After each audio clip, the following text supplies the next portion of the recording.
അങ്ങനെ വീണ്ടും ചിറാപ്പൂരിൽ നിന്ന് മീൻ കിട്ടിയിരിക്കുന്നു. ഇന്ന് വറ്റയാണ് കിട്ടിയിരിക്കുന്നത്.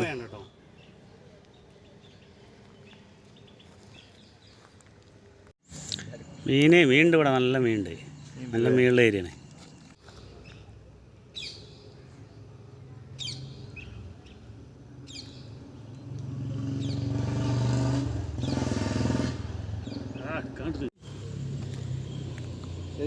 എന്താ സാധനം?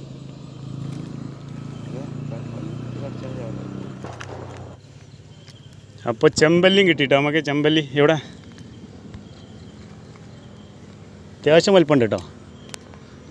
അത്യാവശ്യം ഒരു 1.5 കിലോ ഉണ്ടാവും. അല്ല ഒരു 3/4 കിലോ ഉണ്ടാവും അല്ലേ. അപ്പോൾ ഇന്ന് പിടിച്ച സാധനങ്ങളാണ് കേട്ടോ. ചെമ്പല്ലി ഉണ്ട്, വറ്റുണ്ട്, ഞണ്ടുണ്ട്. ഇതാ പോണേ. പിടിച്ചോ.